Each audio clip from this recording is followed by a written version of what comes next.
Good afternoon. Welcome to Whiskey and Gunsmoke.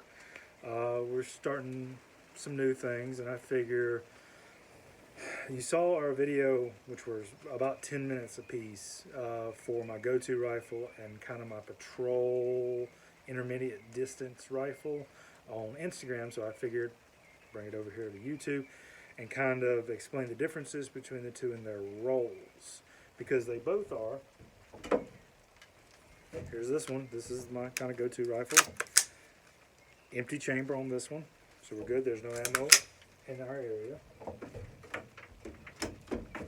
And here's my kind of patrol rifle.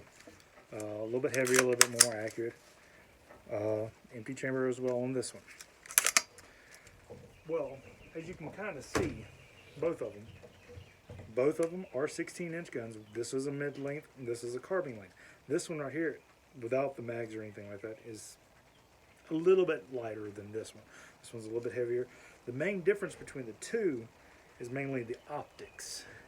There are differences in lights. They both have two-stage triggers. One is a LaRue. This one's the LaRue. The other one, my go-to, is a Geisler.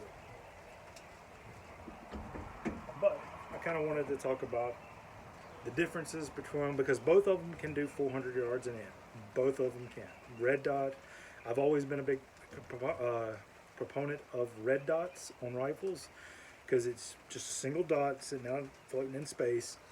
You're not focusing on multiple things. Like if you're sitting here, you got to focus on these two things plus your target. With a red dot, you're just sitting. It's sitting in space, floating.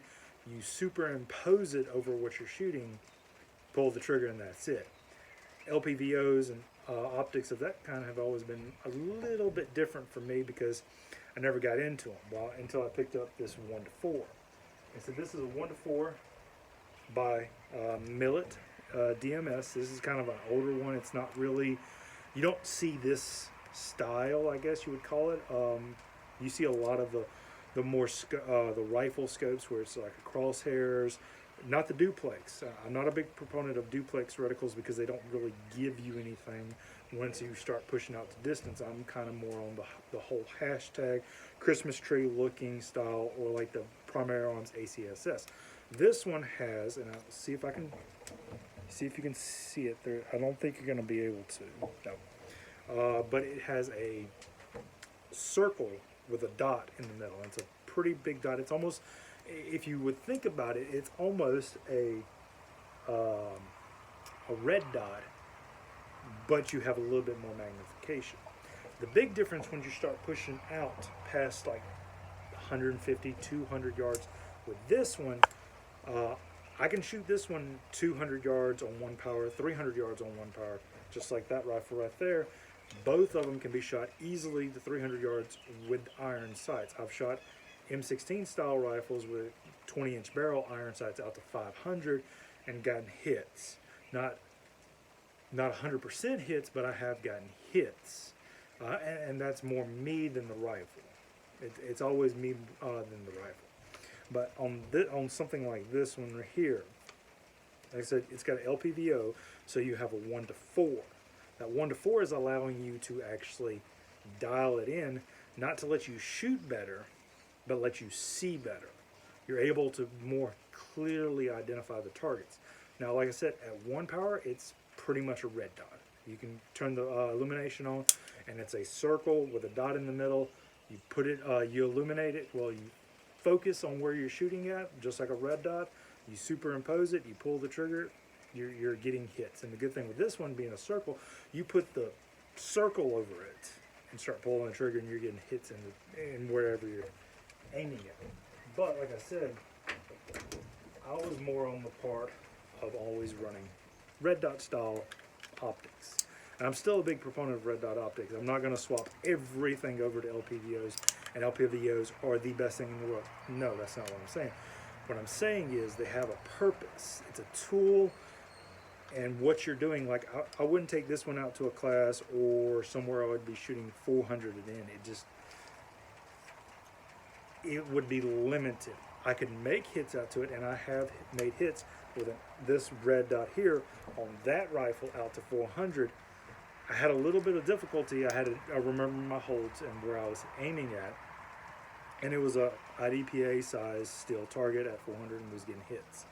But it was a little bit more difficult. If I had one to 4 on there, I could have cranked it up, seen actually where my hits were, and corrected. You can't really do that without a magnifier. Now, you could just put a magnifier behind it, like a 3x or something like that, and be good. The problem is it's more real estate.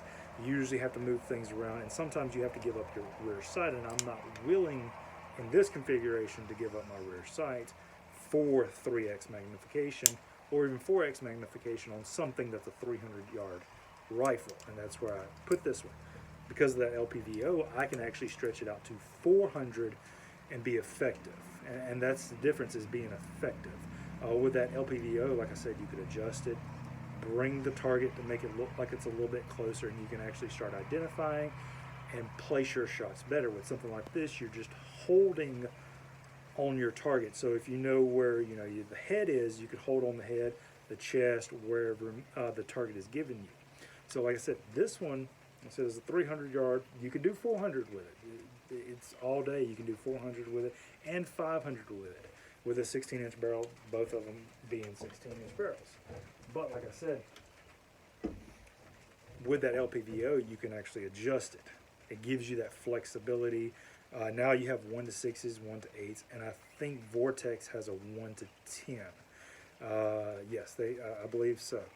So all it does is give you that extra flexibility when you start pushing out to those further distances.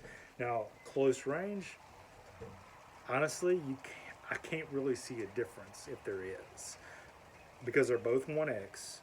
They're both similar when they're coming up.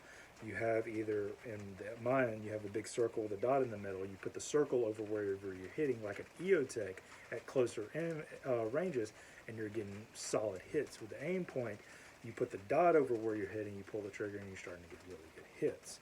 So I just kind of wanted to go over it a little bit, because LPVOs are have become like the new norm, and everybody wants an LPVO, and for some reason they put them on 10.5-inch builds, which I think it's fine, but most of the time people put 10.5-inch ARs with the LPVO. They want them for that compact size. Well, the benefit of a compact size, especially in vehicles, which I took the vehicle class with a 16-inch gun, and I was fine. I didn't have a problem. But that's working with the rifle and actually being able to adjust it coming in and out of the vehicle. So 16 inches can do a lot. But like I was saying, with the 10.5-inch, a lot of people want it for that compact size, and then they're putting the LPVOs on there to make them be able to extend it further. I think an LPVO shouldn't go on anything less than 14.5. That's just from my experience and my training. I don't see a benefit when you drop down to like a 10.5-inch. You're losing velocity with the bullet, and you're actually neutering the round out at further distances. So I'd rather keep it on something that's going to be a little bit further out, to 300 and out with an LPVO, like this one. This one, like I said, is a patrol rifle. I'm thinking of this one from 0 to 400, not 100 to 400 or 200 to 400, 0 to 400. And the red dot is more from 0 to whatever extended ranges I might find myself.